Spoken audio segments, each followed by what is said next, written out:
அனைத்து விதமான பிரச்சனைகளுக்கும் 11 நாட்களில் தீர்வு காண ஸ்ரீ மாரியம்மன் ஜோதிட நிலையம். தொடர்புகளுக்கு 0091 990 816 585 6. பக்தி ஒளி நேயர்களுக்கு என் அன்பான ஆன்மீக வணக்கம். இன்னைக்கு நம்ம என்ன சாப்டரை பத்தி டிஸ்கஸ் பண்ண போறோம் அப்படின்னா, நம்ம எல்லாரும் கோயிலுக்கு போவோம். பெரும்பாலான மக்கள் என்ன பண்ணுவாங்க அப்படின்னா, கோயிலுக்கு போகும்போது வெறும் கையோட போவாங்க. ஜென்ரலாவே பாருங்க, கோயிலுக்கு போகும்போது வெறும் கையோட போகக்கூடாது. காரணம் என்ன அப்படின்னா, நம்ம ஒரு விருந்தாளி வீட்டுக்கு போறோம் அப்படின்னு வச்சுக்கோங்களேன். ஒரு நம்மளோட உறவுக்காரங்க வீட்டுக்கு போறோம் அப்படின்னும் போது நம்ம என்ன பண்ணுவோம், வெறும் கையோடவா போவோம். கையில ஏதாவது வீட்டுல குழந்தைங்க இருக்கலாம், இல்ல யாருமே இல்ல, ஹஸ்பண்ட் ஒய்ஃப் நியூலி மேரிடுங்க, அவங்களுக்கு தேவையானது ஏதாவது நம்ம வாங்கிட்டு தானே போவோம். அதுக்கு எதுக்கு வாங்கிட்டு போறோம் அப்படின்னா, நம்ம அன்பை வெளிப்படுத்துறதுக்காக நம்ம வாங்கிட்டு போறோம் இல்லைங்களா? இப்ப நம்ம வீட்டுக்கே விருந்தாளி வராங்க, இல்ல அந்த விருந்தாளி வீட்டுக்கு நம்ம திரும்பி போறோம், நம்ம இது செய்யறோம் தான். நம்ம வீட்டுக்கே விருந்தாளிகள் வரும்போது நம்ம என்ன பண்றோம், நல்லா கவனிச்சு வயிறார சாப்பாடு போட்டு திருப்திகரமா அனுப்புறோம். போகும்போது ஏதாவது நம்மளால முடிஞ்சது ஒரு ஜாக்கெட் பிட்டு, ஏதோ ஒண்ணு, ஒரு சின்ன கிஃப்ட் அப்படின்றது கொடுத்துதான் அனுப்புறோம். அப்படி மனுஷாளுக்குள்ளேயே நம்ம இப்படி பண்ணும்போது பகவானை பார்க்க போறோம், அம்பிகையை பார்க்க போறோம், அகிலலோக அன்னைய பார்க்க போறோம். அப்ப நம்ம வெறும் கையோட போலாமா? போகக்கூடாது.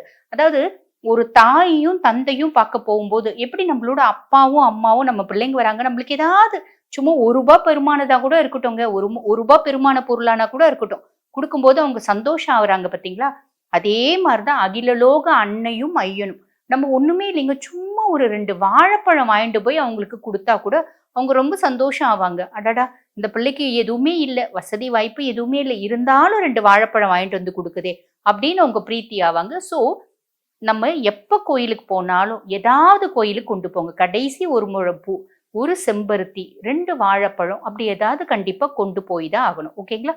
ஜென்ரலா பாருங்க, அவங்களோட அனுகிரகம் நம்மளுக்கு கிடைக்கிறதுக்கு ஜென்ரலா சில பழங்கள் இருக்கு, அதை கொண்டு போனா நம்மளுக்கு பெரும் அளவுக்கு சக்சஸ் வரும். அது என்னென்ன பழம் அப்படின்னு பாத்தீங்கன்னா, ஜென்ரலா பாருங்க, கதலி பழத்தை என்ன சொல்லுவாங்க அப்படின்னு கேட்டீங்கன்னா, இந்த வாழைப்பழம் தாங்க கதலி பழம். இந்த கதலி பழம் அப்படின்றது யாரு அப்படின்னு கேட்டீங்கன்னா, கதலி அப்படிங்கிறவங்க தூர்வாச முனிவரோட பத்தினி. அந்த அம்மா சாபத்தினால அவங்க இறந்துருவாங்க. அதுக்கப்புறம் தூர்வாச முனிவரோட சாபத்தினாலதான் அவங்க இறப்பாங்க. தூர்வாச முனிவரோட சாபத்தினாலதான் அவங்களோட உயிர் பிரியும். உயிர் பிரிந்த உடனே கதலி தாயாரோட ஐயன் அப்பா கேட்பாரு, ஐயோ என் பொண்ணு இறந்துட்டாலேன்னு ஓன்னு கதறி அழும்போது தூர்வாச முனிவரோட மனசு தாங்காம அவளை கதலி மரமா ஆக்குவார். வாழை மரம், அதாவது வாழைப்பழம். அதனாலதான் பாத்தீங்களன்னா இந்த தெய்வ வழிபாட்டுக்கு உகந்த ஒண்ணு அப்படின்னு சொல்லுவாங்க. ஏன்னா அது எச்சில்ல வளருது இல்ல. அதாவது வாழை மரம், அதுக்கு பக்கத்துலயே கண்ணு, அது குட்டி குட்டியா குட்டி போடும், கண்ணுகள் வரும், அதுல இருந்து வாழைப்பழம் வாழை கொத்து வரும், வாழைப்பூ வரும், வாழை கொத்து வரும், வாழைக்காய் காய்க்கும், அது பழுக்கும், பழமா மாறும். ஸோ தீட்டு இல்லாத, எச்சில் இல்லாத பழம் அப்படின்றதுனால அது அதீத உத்தமமானது தெய்வ வழிபாட்டுக்கு. கதலி பழம், அதாவது வாழைப்பழத்தை நம்ம தெய்வத்துங்களுக்கு நிவேதனம் பண்றது மூலியமா உலகத்தில் உள்ள அஷ்ட ஐஸ்வர்யங்களும் நம்மளுக்கு கிடைக்கும். தீர்க்க ஆயுள், நோய் நொடி இல்லாத வாழ்க்கை, நிம்மதியும் சந்தோஷமும் குதூகலமும் நிறைஞ்ச ஒரு வாழ்க்கை கிடைக்கும். சரிங்களா? இது வாழைப்பழத்தை நம்ம தெய்வங்களுக்கு நிவேதனம் பண்றதுனால வரக்கூடிய பலன். 2வது வேற என்ன பழம் கொடுக்கலாம் அப்படின்னா, மாதுளம் பழம். நம்ம வீட்டுல நிவேதனம் பண்ணாலும் சரி, இல்ல கோயிலுக்கு எடுத்துட்டு போறதுனாலும் சரி, கோயிலுக்கும் வாழைப்பழம் எடுத்துட்டு போய் கொடுக்கலாம், நான் ஆல்ரெடி சொன்ன மாதிரி. அதே மாதிரி 2வது என்ன பழம் அப்படின்னு கேட்டீங்கன்னா, மாதுளம் பழம். மாதுளம் பழத்தை நம்ம பார்க்கும் போதே நம்ம மனசுக்கு ஒரு அதீத புத்துணர்ச்சி கிடைக்குங்க. மாதுளம் பழம் எதுக்கு கொடுக்கறது அப்படின்னு கேட்டீங்கன்னா, மாதுளம் பழம் எந்த தேவதாக்கு நீங்க நிவேதனம் பண்ணாலும், எந்த கோயிலுக்கு கொண்டு போகும்போது மாதுளம் பழத்தை கொண்டு போய் நீங்க தேவதைகளுக்கு கொடுத்தாலும் வாழ்க்கையில சக்சஸ் அப்படின்றது கிடைக்குங்க. நெக்ஸ்ட் பாத்தீங்கன்னா, இன்ஃபர்டிலிட்டி அப்படின்னு சொல்லுவாங்க பாத்தீங்களா, மலட்டுத்தன்மை இருக்கிறவங்க தேவதாக்கு, முக்கியமா பெண் தேவதைகளுக்கு மாதுளம் பழம் கொடுக்கணும். மாதுளம் பழம் நிவேதனத்துக்கு கொடுக்கணும். கோயிலுக்கு கொண்டு போங்க, கோயிலுக்கு 4 மாதுளம் பழம் எடுத்துட்டு போனா ஐயர் ஒரு மாதுளம் பழம் எடுத்து வச்சுப்பாரு, மீதி 3 மாதுளம் பழம் நம்மளுக்கு கொடுப்பாரு. இப்படி கொடுக்கறதுனால என்ன ஆகும் அப்படின்னு கேட்டீங்கன்னா, குழந்தை வரம் அப்படின்றது கிடைக்கும். இன்னொன்னு, மாதுளம் பழம் வச்சு நிவேதனம் பண்ணும்போது சக்சஸ், மகாலட்சுமி வாசம் நிறைஞ்சு இருக்கும் மாதுளம்பழம் டெய்லி நிவேதனம் பண்ணும்போது. என்னங்க மாதுளம்பழம் என்ன ரேட் விற்குது, எங்க நிவேதனம் பண்றது அப்படின்லாம் கேட்காதீங்க. சீப்பா விற்கும் போது வாங்கிக்கோங்க, இல்லை உங்களுக்கு வசதி வாய்ப்பு இருக்குன்னா வாங்கிக்கோங்க. அம்பிகைக்கு நம்ம கணக்கு பார்க்க வேணாம், இருந்தாலும் நம்ம கையில இருக்கணும் இல்லைங்களா, நியாயமான விஷயம்தான். ஓகேங்களா. அதுக்கு அடுத்து பாருங்க ஆரஞ்சு பழம். ஆரஞ்சு பழத்தை நம்ம கொண்டு போய் கொடுக்கும்போது பாத்தீங்கன்னா வீட்டுக்கு மங்களம். ஓகேங்களா. நம்மளோட தாலி பாத்தீங்கன்னா தாலி பலப்படும். மங்கள அதாவது தாலி தோஷம் மாங்கல்ய தோஷம் அப்படின்றது நிவர்த்தி ஆகும். இது யாருக்கு கொடுக்கணும், அம்பிகைக்கு ஆரஞ்சு பழத்தை நிவேதனத்துக்கு கொடுக்கணும். இல்ல நம்ம வீட்டுல அம்பிகையினோட போட்டோ இருக்கு, நம்ம டெய்லியே பூஜை பண்ற வழக்கம் இருக்கு அப்படின்னா ஆரஞ்சு பழத்தை நிவேதனம் பண்ணணும். அப்ப பாத்தீங்கன்னா இந்த மாங்கல்ய தோஷம் அப்படின்றது நிவர்த்தி ஆகும். அதுக்கு அடுத்து மூணாவதா என்ன பழம், நாலாவதா என்ன பழம், எலுமிச்சம்பழம். எலுமிச்சம்பழம் நம்ம எல்லாருக்குமே தெரியும், அதனோட வாசம் பாத்தீங்கன்னா ஒரு புத்துணர்ச்சி இருக்கும்.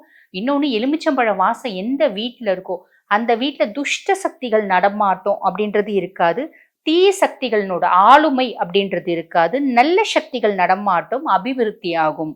சோ அந்த எலுமிச்சம்பழத்துக்குனே ஒரு மகிமைங்க. நம்ம எல்லாருக்குமே தெரியும், அம்பாள் கோயில்னா எலுமிச்சம்பழத்தை கொடுக்கணும், எலுமிச்சம்பழத்தை தாயார் காலடியில் வச்சு கொடுப்பாங்க, இல்ல தாயாருக்கு மாலையா போடுவாங்க, மாரியம்மனுக்கு மாலையா போடுவாங்க, அதே மாதிரி பாத்தீங்கன்னா விநாயக பெருமானுக்கு மாலையா போடுவாங்க. இப்படி எந்த தெய்வங்களா இருந்தாலும் எலுமிச்சம்பழ மாலை போடுறதுதான். எலுமிச்சம்பழ மாலை போடுறதுனால நம்மளுக்கு நிறைய மங்களகரமான விஷயங்கள் நிறைய நம்ம வீட்டுல நடக்கும். முக்கியமா இந்த திருமண தடை, புத்திர தோஷம், இந்த மாதிரி நிறைய விஷயம் நிவர்த்தி ஆகும். தீய சக்திகளோட நடமாட்டம் வீட்டுல இருந்து அப்படியே அறவே ஓடி போயிடும். ஸோ எலுமிச்சம்பழம். அதுக்கு அடுத்து பாருங்க திராட்சை. இந்த திராட்சையிலேயே பாருங்க பச்சை திராட்சை கோயிலுக்கு நிவேதன பொருளா கொடுத்தாலும், கோயிலுக்கு கொண்டு போனாலும், 1 கிலோ திராட்சை நம்ம கொண்டு போறோம்னா அர்ச்சகர் தேங்காய் உடைச்சு அந்த திராட்சையெல்லாம் தாயாரோட காலடியில் எடுத்து வச்சு கொஞ்சம் திராட்சை நம்மளுக்கும் கொஞ்சம் திராட்சை அவருக்கும் வச்சுப்பார். இதுதான் யூஸ்வலா எல்லா இடத்துலயும் நடக்கிறது. அப்படி கொடுத்துட்டு தான் வரணும், மொத்தமும் நம்ம எடுத்துட்டும் வரக்கூடாது. சரிங்களா. அது அந்த திராட்சை கொடுக்கறது மூலியமா அந்த பசுமை இருக்கிறதுனால நம்ம வாழ்வும் பாத்தீங்கன்னா பசுமையா இருக்கும். அப்படியே ஜக ஜக ஜக ஜகன் நம்ம லைஃப் பாத்தீங்கன்னா சந்தோஷத்துலயும் குதூகலத்திலையும் வாழ்வோம். அதே மாதிரி பாருங்க நம்ம வெல்த் அப்படின்றது, அதாவது வெல்த் அப்படின்னா இந்த அஷ்ட ஐஸ்வர்யம் சொல்றாங்க பாத்தீங்களா, வசதி வாய்ப்பு வருமானம் அந்தஸ்து கௌரவம் அத்தனையும் கிடைக்கும் திராட்சை பழத்தை நிவேதன பொருளா நம்ம படைக்கிறது மூலியமா. அதுக்கப்புறம் பாருங்க பைனாப்பிள் நம்ம பாத்தீங்கன்னா மேல முள்ளு முள்ளா இருந்தாலும் உள்ள அத்துணை சுவை இருக்கும். இந்த பைனாப்பிள என்ன சொல்றாங்க அப்படின்னு கேட்டீங்கன்னா, it's a fruit of good fortune அப்படின்னு சொல்லுவாங்க.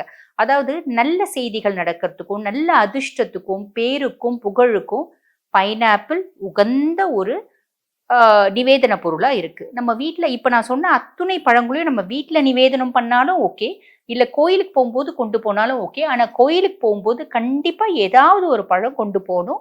அதே மாதிரி தேங்காய் கொண்டு போங்க, வெத்தலை பாக்கு, தாம்பூலம் அப்படின்றதும் கொண்டு போங்க. சரிங்களா.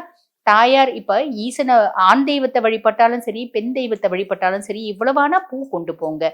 அதே மாதிரி எந்தெந்த தெய்வத்துக்கு என்னென்ன உகந்தது. ஃபார் எக்ஸாம்பிள் இப்ப ஈசனை பார்க்க போறீங்க அப்படின்னா 2 வில்வமாவது கொண்டு போங்க.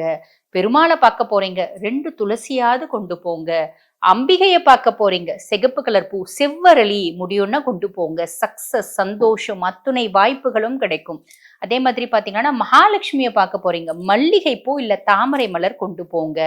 ஹனுமனை பார்க்க போறீங்க துளசி கொண்டு போங்க, 2 வெத்தலை கொண்டு போங்க, எதுனாலும் கொண்டு போங்க. ஹனுமனை பார்க்க போறீங்களா கண்டிப்பா இது எல்லாத்தையும் கொண்டு போகணும். சரிங்களா.